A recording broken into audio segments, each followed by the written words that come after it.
The rain drummed against the windows of the Whitmore estate like tiny fists demanding entry, but Margaret barely noticed.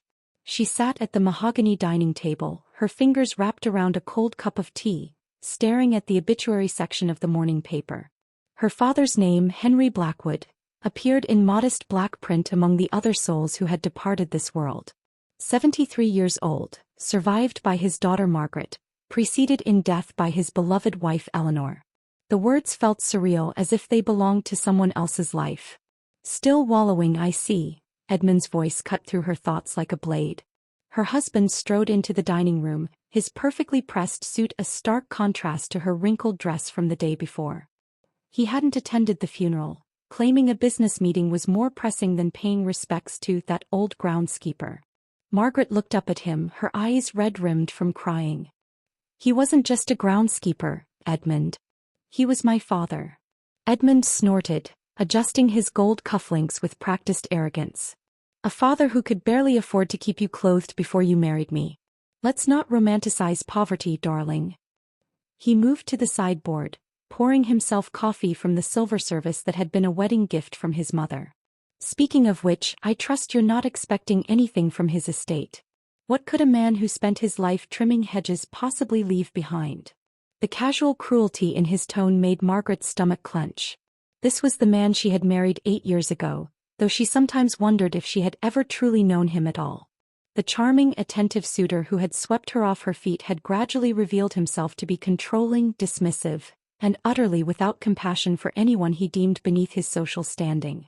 I haven't thought about it, Margaret said quietly, which was mostly true. Her father had lived simply in his small cottage on the outskirts of town, and she had never expected anything more than perhaps a few personal mementos and maybe enough money to cover his burial expenses. Edmund set down his coffee cup with a sharp clink. Well, let me save you the trouble of thinking.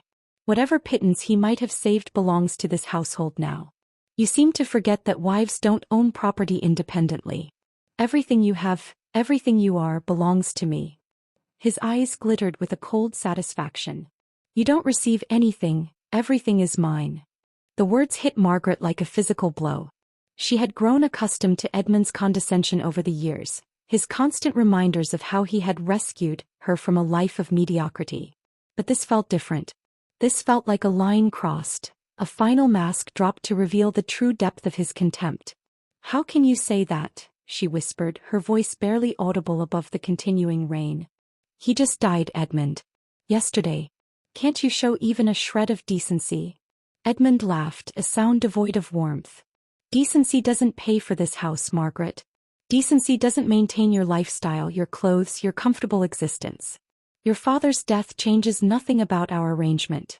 You married up far above your station, and you should be grateful for what I've given you rather than mourning what some dead gardener can't. Margaret felt something inside her chest crack like ice breaking under pressure. She had endured years of Edmund's emotional abuse, his systematic erosion of her self-worth, his constant reminders that she was nothing without him. She had stayed silent through dinner parties where he introduced her as his little charity case, had smiled through his jokes about her humble origins, had accepted his control over every aspect of their finances and social life. But watching him speak so callously about her father, her kind, gentle father who had raised her alone after her mother's death, who had worked multiple jobs to put her through college, who had been so proud when she graduated with honors, something fundamental shifted inside her. Get out, she said, her voice stronger than she felt. Edmund raised an eyebrow. Excuse me. I said get out. Leave me alone. Margaret stood from the table, her legs shaking but her resolve hardening. I'm grieving my father and I won't listen to another word of your viciousness. For a moment, Edmund looked genuinely surprised. Margaret had never stood up to him so directly before. But the surprise quickly morphed into anger, his face flushing red above his expensive collar. Don't forget yourself, Margaret, he said, his voice low and threatening. Don't forget who pays for the roof over your head, the food on your table, the very air you breathe in this house. You're nothing without me. Your father was nothing and now he's dead, nothing. The sooner you accept that reality, the better off you'll be. He turned on his heel and strode from the room, leaving Margaret standing alone among the remnants of her breakfast and the echoes of his cruelty. She sank back into her chair, her body trembling with a mixture of grief, rage, and something else. Something that felt almost like determination. Outside, the rain continued to fall, washing the world clean, while inside the grand house, Margaret Whitmore began to understand that some storms were necessary to clear the air. She had no idea that in less than 24 hours, a phone call would change everything she thought she knew about her father, her marriage, and herself. But for now, she sat in the gathering darkness of late afternoon, holding her father's obituary in her hands, and for the first time in years, she began to imagine what life might look like without Edmund's shadow looming over every breath she took. The next morning arrived gray and overcast, matching Margaret's mood as she moved through the empty house like a ghost. Edmund had left early for his office, departing with his usual cavalier dismissal of her grief. "Pull yourself together, Margaret," he'd said while adjusting his tie in the hallway mirror. "Morning doesn't suit you, and we have the Henderson dinner party on Saturday. I won't have you embarrassing me with red eyes and a long face." She had watched him leave from the front window, his black Mercedes disappearing down the tree-lined drive, and felt a strange sense of relief. At least in his absence she could grieve without commentary, without his constant reminders of her father's perceived worthlessness. Margaret wandered into her father's old room, the small guest bedroom that Edmund had grudgingly allowed Henry to use during his infrequent visits. She had been meaning to pack up his few belongings, but every time she approached the task her courage failed her. Today felt different though. Today she felt strong enough to face the tangible remnants of his life. The room was spartanly furnished with a single bed, a small dresser, and a wooden chair that had seen better decades. Henry had never been one for accumulating possessions, a trait that Edmund had often mocked. "A man is measured by what he builds, what he owns," her husband would say. "Your father built nothing and owned less." But as Margaret began to carefully fold her father's simple clothes, his well-worn work shirts, his single good suit that he'd worn to her wedding, she found herself remembering not what he had owned, but who he had been. The man who had taught her to identify constellations on clear summer nights. The father who had never missed a parent-teacher conference, even when it meant losing a day's wages. The gentle soul who had held her while she cried over her first heartbreak and told her that someday she would find someone who deserved her kindness. The irony of that last memory wasn't lost on her. She was placing his clothes into a cardboard box when the telephone rang, its shrill tone cutting through the quiet house. Margaret hurried to the kitchen extension, expecting perhaps a call from the funeral home or one of her father's few remaining friends offering condolences. "Mrs. Whitmore?" The voice was unfamiliar, formal, with the careful enunciation of someone accustomed to conducting serious business. "Yes, this is Margaret Whitmore. My name is William Ashford. I'm an attorney with Ashford, Pemberton and Associates. I'm calling regarding your father's estate, Henry Blackwood." Margaret felt her stomach drop. "Oh. Yes, I wasn't expecting. I didn't think there would be much to discuss regarding an estate." She found herself unconsciously echoing Edmund's assumptions about her father's modest circumstances. There was a pause on the other end of the line, and Margaret could hear papers rustling. "Mrs. Whitmore, I think it would be best if we met in person to discuss these matters. Are you available to come to my office this afternoon? I'm located downtown on 5th Street. "I don't understand," Margaret said, her heart beginning to race. "Is there a problem? Did my father have debts that need to be settled?" "Quite the opposite, Mrs. Whitmore," William Ashford said, and she could hear something that sounded almost like amusement in his voice. "Your father was my client for over 20 years. There are some significant matters we need to discuss regarding your inheritance." The word, inheritance, seemed to hang in the air between them. Margaret gripped the phone tighter, her knuckles going white. "I'm sorry, but I think there's been some mistake. My father was a groundskeeper. He lived very simply. He couldn't have had much of anything to leave behind." "Mrs. Whitmore," William Ashford's voice was gentle but firm, "I assure you there is no mistake. Your father was indeed a groundskeeper, but he was also a very astute investor and financial advisor. Could you be at my office at 2 o'clock this afternoon? I believe this conversation is better had in person." Margaret's mind reeled. Financial advisor?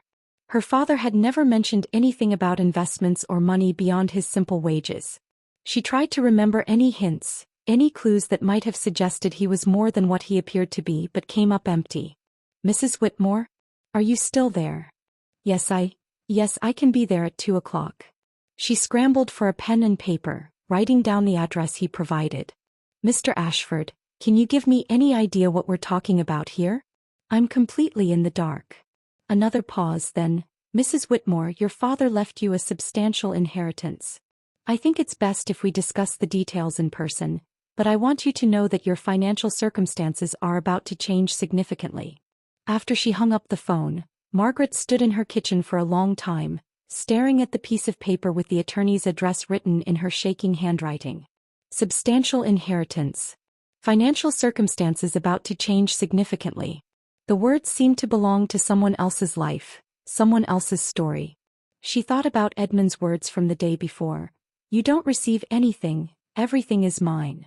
The memory of his cruelty, his absolute certainty about her powerlessness, suddenly felt less like an immutable truth and more like the desperate boasting of a man who needed to believe in his own superiority. Margaret looked at the clock on the kitchen wall. It was 10:30 in the morning. She had 3.5 hours to wait, 3.5 hours to wonder if her entire understanding of her father's life had been wrong. 3.5 hours to imagine what substantial might mean, and what it might mean for her marriage to a man who had just reminded her that wives don't own property independently. She walked back to her father's room and continued packing his belongings, but now each simple item seemed to hold the possibility of secrets. Had the man who raised her been living a double life? Had he been protecting her from something or protecting something for her? As she folded his reading glasses into their worn leather case, Margaret noticed something she had missed before. Hidden beneath the lining of the case was a small key tarnished with age. She held it up to the light, turning it over in her palm. It was clearly meant for a safety deposit box or small safe, but she had never seen it before, had no idea what it might unlock. For the first time since her father's death, Margaret felt something other than grief. She felt curiosity, anticipation, and underneath it all, a growing sense that her life was about to change in ways she couldn't yet imagine. At 2 o'clock she would learn just how right she was. William Ashford's office occupied the top floor of a distinguished brick building in downtown's historic district. Margaret had driven past it countless times over the years but had never had occasion to enter. The brass nameplate beside the mahogany door read, Ashford, Pemberton and Associates, established 1962, and the waiting area spoke of old money and older traditions with its leather-bound law books and oil paintings of stern-faced judges. Margaret sat in a wingback chair, her hands folded tightly in her lap, trying to calm her nerves. She had changed clothes 3 times before leaving the house, finally settling on a navy blue dress that Edmund had bought for her, conservative, expensive, and somehow armor-like in its respectability. She needed all the armor she could get. Mrs. Whitmore? A distinguished man in his 60s emerged from an inner office, his silver hair perfectly combed and his bearing radiating the confidence of someone who had spent decades handling other people's most sensitive affairs. I'm William Ashford. Thank you for coming on such short notice. His handshake was firm and warm, and his eyes held a kindness that reminded Margaret unexpectedly of her father. He led her into his office, a spacious room with floor-to-ceiling windows overlooking the town square where her father had sometimes brought her to feed the pigeons when she was small. Please sit down, William said, gesturing to a chair across from his massive desk. I imagine you have many questions. I don't even know where to begin, Margaret admitted, settling into the offered chair. Yesterday I thought I knew everything about my father's life. Today I'm not sure I knew anything at all. William smiled, opening a thick folder on his desk. Your father was a remarkable man, Mrs. Whitmore. A very private man, but remarkable nonetheless. He came to me 23 years ago, shortly after your mother's death, with a specific request. He wanted to set up a trust fund for you, something that would ensure your security and independence, but he wanted it structured in such a way that it would remain completely invisible until after his death. Margaret felt as though the floor had shifted beneath her feet. A trust fund? But how could he afford? I mean, he worked as a groundskeeper. He lived so simply. Your father worked as a groundskeeper during the day, William corrected gently. But he had another profession that he kept very quiet about. In the evenings and on weekends he provided financial consulting services to some of the wealthiest families in 3 counties. He had a remarkable gift for reading market trends and identifying profitable investments. The lawyer pulled out a photograph from the folder and slid it across the desk. It showed her father, but not as Margaret had ever seen him. Instead of his usual work clothes, he was wearing a suit and tie, sitting in what appeared to be an upscale office, shaking hands with a man Margaret recognized as the president of the largest bank in the region. He was incredibly discreet about his consulting work, William continued. His clients valued his insights precisely because he wasn't part of their social circle. He could give them objective advice without the complications of personal relationships or social obligations. And he was very, very good at what he did. Margaret stared at the photograph, trying to reconcile this image with her memories of her father. But why didn't he tell me? Why did he let me think he was struggling financially? William's expression grew thoughtful. He had several reasons, Mrs. Whitmore. First, he wanted to protect you from anyone who might try to take advantage of your eventual wealth. Second, he believed that you needed to develop your own character and values without the influence of knowing you would inherit money. And third, he paused, his eyes meeting hers directly, he was deeply concerned about the man you married. The words hit Margaret like a cold wind. Edmund. Your father came to see me 6 months after your wedding, William said carefully. He was troubled by certain things he had observed about your husband's character. He restructured his will at that time to ensure that your inheritance would be completely protected from any claims your husband might make. Margaret's hands began to tremble, and she gripped the arms of her chair to steady herself. What kind of inheritance are we talking about, Mr. Ashford? William opened another section of the folder and pulled out a bank statement. He turned it around and slid it across the desk to her.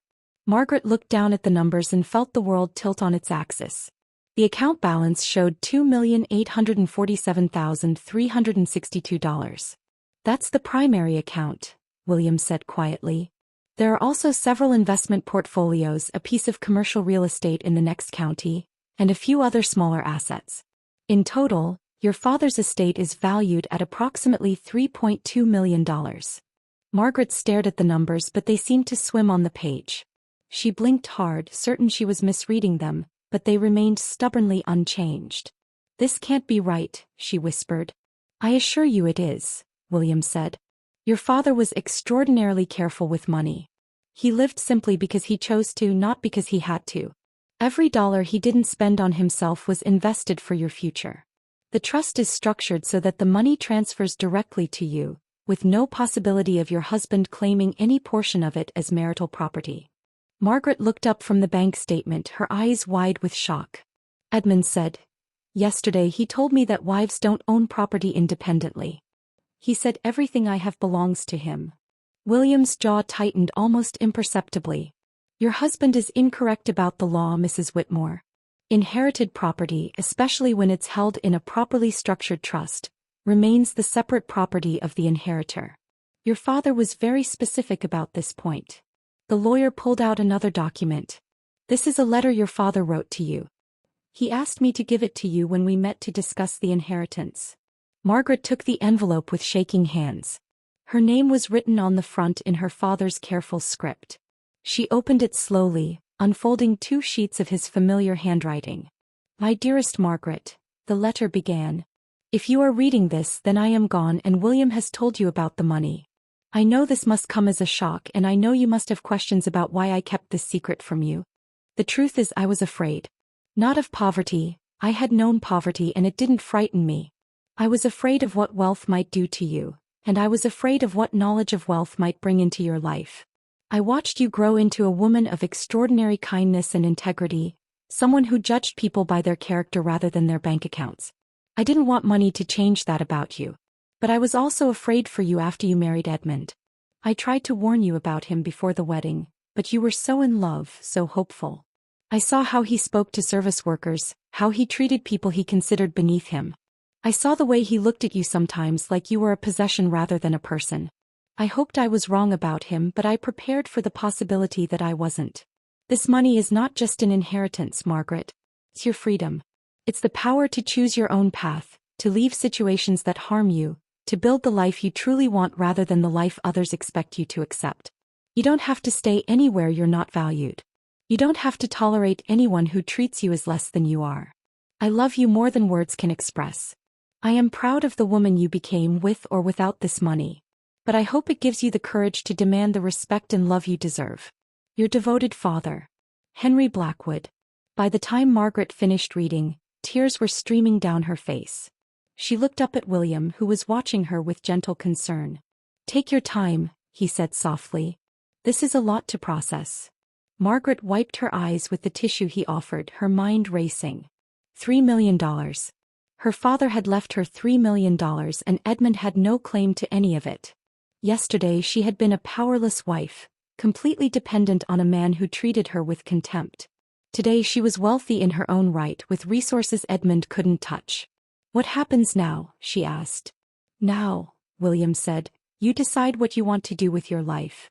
The money is yours, Mrs. Whitmore. All of it. You can access it immediately, invest it, use it however you see fit. Your father has given you something most people never have, complete financial independence. Margaret thought about Edmund's words from the day before, his absolute certainty about her powerlessness. You don't receive anything, everything is mine. The memory no longer felt like a crushing weight. Instead it felt like the last cruel joke of a man who had no idea how wrong he was about to be proven. She stood up from her chair, her legs steadier than they had been in years. Mr. Ashford, I think there are some changes I need to make in my life. Margaret drove home in a daze, her father's letter tucked carefully in her purse alongside the bank documents that proved her new reality. The familiar streets of her neighborhood looked different somehow, as if she were seeing them through new eyes. The grand houses that had once intimidated her with their displays of wealth now seemed merely houses. Expensive, yes, but no longer the unreachable symbols of a life she could never afford. The Whitmore estate came into view, its imposing Georgian facade and perfectly manicured grounds a testament to Edmund's family money and his obsession with appearances. Margaret pulled into the circular driveway and sat for a moment in her car, staring at the house that had been her prison for 8 years. It was beautiful, undeniably, but it had never felt like home. It had always felt like a museum where she was a barely tolerated exhibit. Inside the house was quiet. Mrs. Henderson, their housekeeper, had left for the day and Edmund wouldn't return from his office until after 6. Margaret climbed the stairs to their bedroom, each step feeling momentous. In her dresser drawer, hidden beneath silk scarves that Edmund had bought for her in colors he preferred, she found the small key she had discovered in her father's belongings. She held it up to the light again, turning it over in her palm. William Ashford had mentioned that there might be additional items in a safety deposit box. Margaret felt a flutter of excitement at the thought of more secrets, more evidence of the father she was only now beginning to understand. The phone rang and Margaret answered it without thinking. Margaret, darling. The voice belonged to Charlotte Pemberton, her former college roommate and the one friend Edmund had never quite managed to drive away, though not for lack of trying. Charlotte was everything Edmund disapproved of. Outspoken, independent, and completely unimpressed by his money or status. Charlotte, Margaret said, and something in her voice must have been different because Charlotte immediately picked up on it. You sound strange. Different. Are you all right? I know your father's funeral was yesterday and I'm sorry I couldn't make it. The gallery opening ran late and... Charlotte, Margaret interrupted gently, could you meet me for coffee tomorrow? There's something I need to tell you. Of course. The usual place at 10. Actually, could we meet somewhere else? Somewhere Edmund doesn't know about. There was a pause. Charlotte had been encouraging Margaret to leave Edmund for years, but Margaret had always insisted that their marriage was fine, that Edmund was just particular about certain things. Margaret, what's going on? I can't explain over the phone. But Charlotte, I think I'm finally ready to make some changes in my life.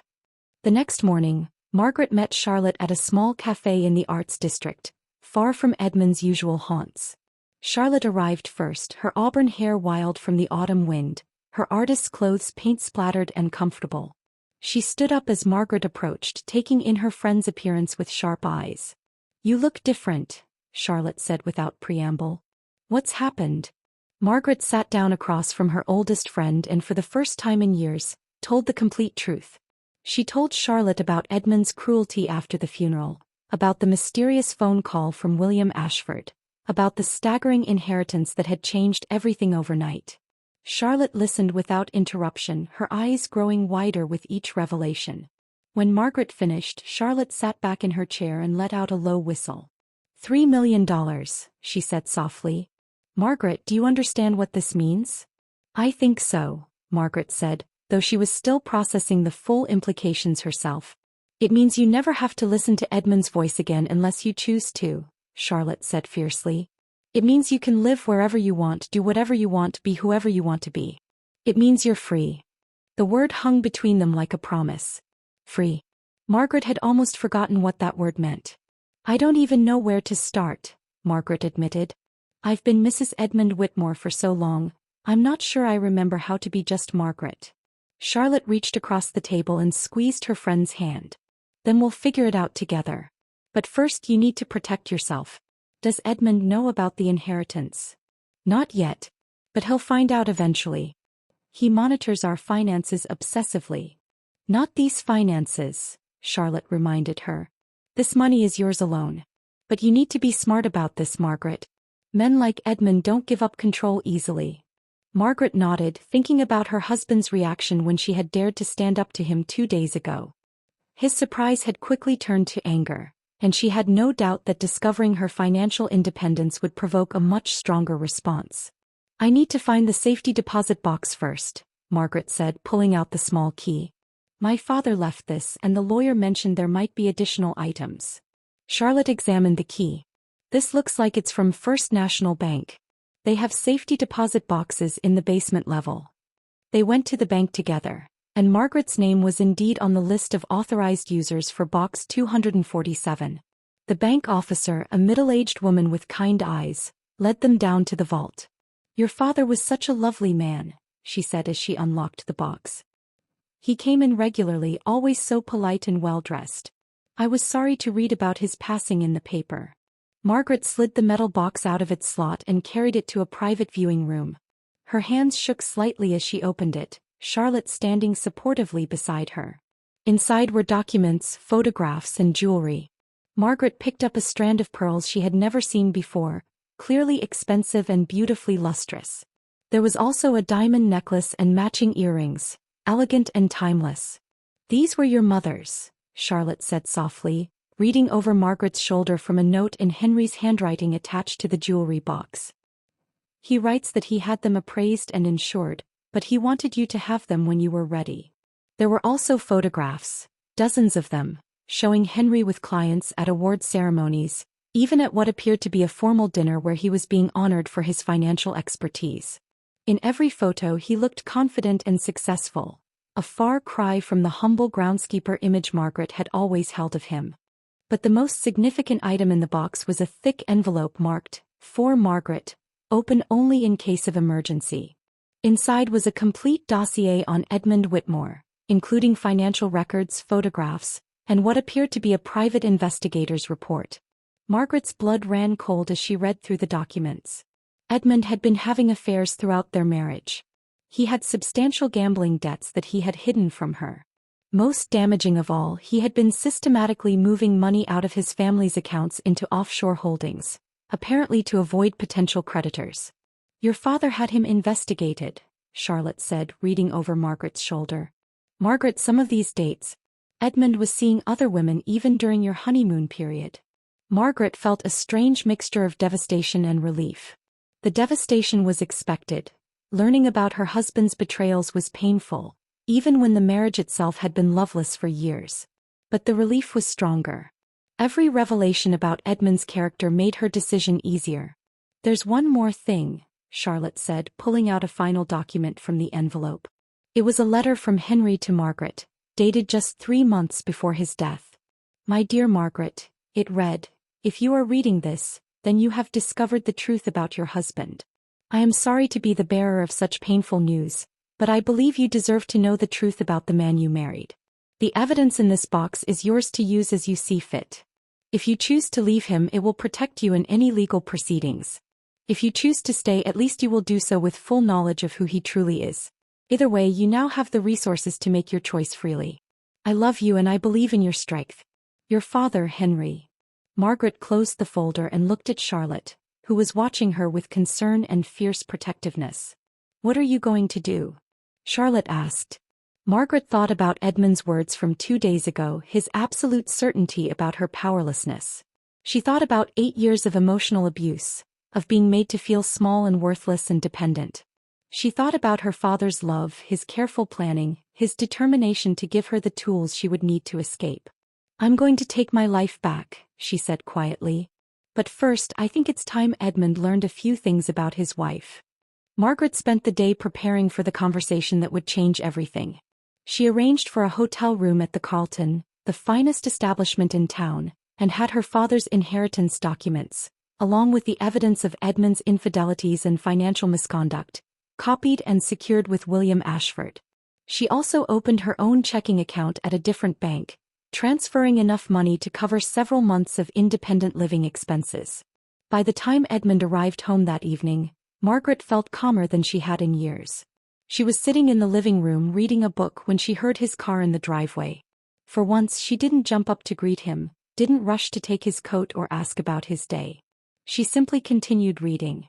Edmund entered the house with his usual theatrical sigh, the sound of a man perpetually burdened by the incompetence of everyone around him. "Margaret," he called. "Where are you? I need you to call the caterers about Saturday's dinner party. They've completely misunderstood the menu specifications." "I'm in the living room," Margaret replied calmly, not looking up from her book. Edmund appeared in the doorway, his face already showing irritation. "Didn't you hear me? I need you to handle the caterers. And why are you sitting in the dark? Turn on some lights, for God's sake." Margaret closed her book and looked at her husband. Really looked at him, perhaps for the first time in years. He was still handsome in a conventional way, his blonde hair perfectly styled, his expensive suit immaculate. But she could see things she had missed before. The weak chin hidden by his confident bearing, the coldness in his blue eyes, the petulant set of his mouth when he wasn't getting immediate attention. "Edmund, we need to talk." Something in her tone must have alerted him, because he frowned and came further into the room. "About what? And why haven't you started dinner? Mrs. Henderson left hours ago." "Sit down, please." "Margaret, I don't have time for whatever domestic crisis you've invented. I have calls to return and—" "Sit down." Her voice was quiet but carried an authority that stopped him mid-sentence. For a moment he looked genuinely confused, as if he couldn't quite process this version of his wife. Edmund sat down in his usual chair, the leather armchair that he considered his throne in their home. "What's this about?" Margaret reached for the folder she had prepared and set it on the coffee table between them. "It's about my father's estate." Edmund's expression shifted to one of condescending patience. "Margaret, I thought we discussed this. Your father had nothing to leave you. I know you're still grieving, but you need to accept reality." "You're right that we need to discuss reality," Margaret said. "But I think you're the one who needs to accept it." She opened the folder and pulled out the bank statement showing her inheritance. "My father left me $3.2 million, Edmund. The money is in accounts that have my name only on them." Edmund stared at the document, his face cycling through disbelief, shock, and then something that looked almost like panic. "This is impossible. Your father was a gardener. He lived in that hovel of a cottage and—" "He was also a financial consultant," Margaret interrupted. "He advised some of the wealthiest families in the region. He lived simply by choice, not necessity. And he was very careful to ensure that his money would be protected from anyone who might try to claim it." Edmund snatched the bank statement from her hands, studying it as if he could will the numbers to change. "This has to be a mistake. Banks don't just—" "There's no mistake." Margaret pulled out more documents. "Here are the investment portfolios. Here's the deed to the commercial property he owned. Here's the letter from his attorney confirming that all of this is mine, with no possibility of you claiming any portion of it as marital property." The silence stretched between them, broken only by the sound of Edmund's breathing, which had become noticeably heavier. Margaret watched him process the information, saw the exact moment when he understood what this meant for the power dynamic in their marriage. "Well," he said finally, his voice carefully controlled, "this is wonderful news, darling. Unexpected but wonderful. Of course, we'll need to discuss how best to manage these new assets. I'll call my financial advisor tomorrow and—" "No, Edmund." Margaret's voice was steady, final. "You won't be managing anything. This money is mine alone." Edmund's careful composure began to crack. "Don't be ridiculous, Margaret. You know nothing about managing money. You've never had to worry about finances because I've taken care of everything. You need guidance, professional advice." "I have professional advice. From my father's attorney, who will continue to help me manage the inheritance. Margaret pulled out another set of documents. But before we discuss my money further, I think we should discuss yours. She placed the private investigator's report on the table between them, watching as Edmund's face went pale. My father had you investigated, Edmund. He was concerned about the man I had married, and it turns out his concerns were justified. Edmund's eyes darted to the folder, then back to Margaret's face. For the first time in their marriage, she saw fear in his expression. What are you talking about? I'm talking about your gambling debts, Margaret said calmly, opening the folder. $78,000 owed to various casinos and bookmakers as of 6 months ago. I'm talking about the offshore accounts you've been using to hide money from potential creditors. And I'm talking about your affairs. She pulled out a series of photographs showing Edmund with different women at hotels, restaurants, and what appeared to be weekend getaways. Rebecca Morrison from your office. Amanda Chin from the country club. Sarah Williams from the charity board. Should I continue? Edmund's face had gone from pale to ashen. He reached for the photographs with shaking hands. Where did you get these? How did you? My father hired a private investigator 2 years ago, Margaret said. He was worried about me, about our marriage. He wanted to make sure that if I ever needed to leave you, I would have the evidence necessary to protect myself. Margaret, I can explain. Can you? She leaned back in her chair, studying his face. Can you explain why you've been systematically betraying our marriage vows for years? Can you explain why you've been hiding debts and moving money around like a criminal? Can you explain why, just 2 days ago, you told me that wives don't own property independently, that everything I had belonged to you? Edmund opened his mouth, then closed it again. For perhaps the first time in his life, he found himself without words.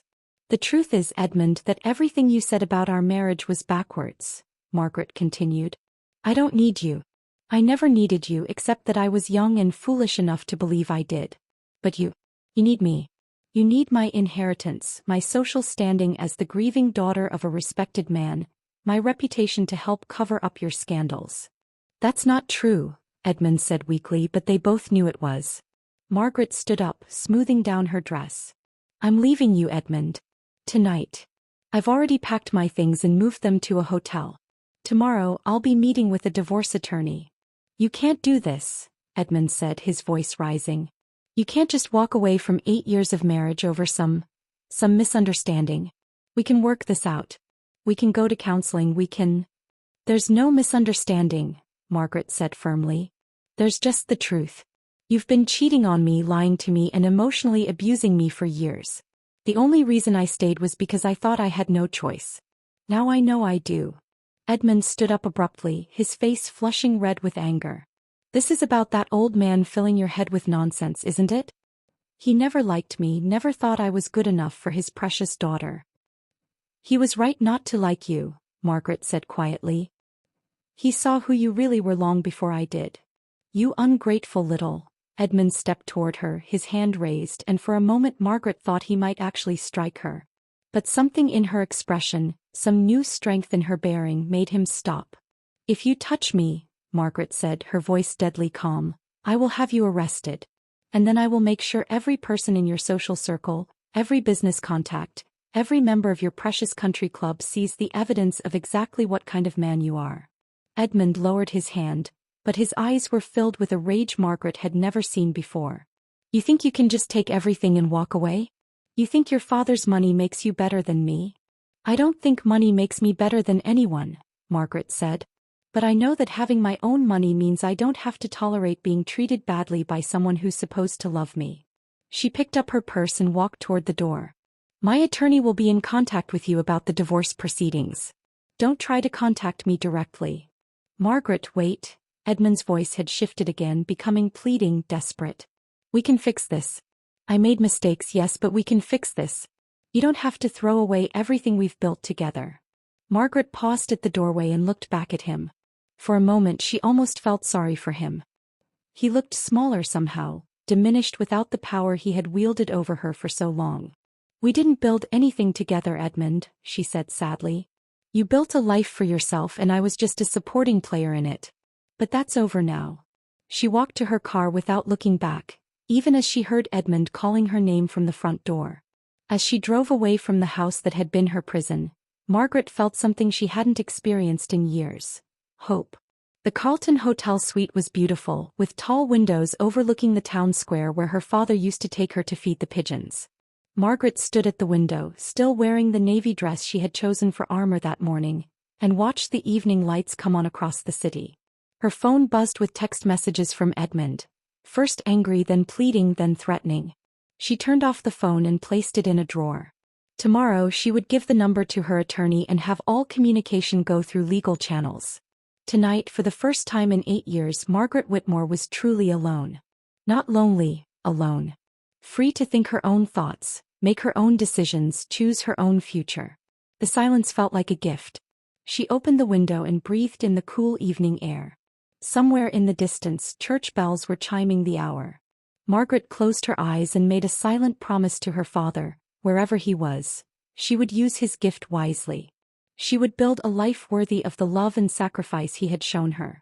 She would never again allow anyone to make her feel small or powerless or unworthy. At 35 years old, Margaret Whitmore was finally ready to discover who she really was when no one was telling her who she should be. And for the first time since her father's death, she found herself smiling. The inheritance had given her money, yes, but more importantly, it had given her something Edmund could never touch or take away: the knowledge that she was loved, valued, and worthy of respect. With that knowledge and the freedom it brought, Margaret knew she could build anything. The rest of her life was just beginning.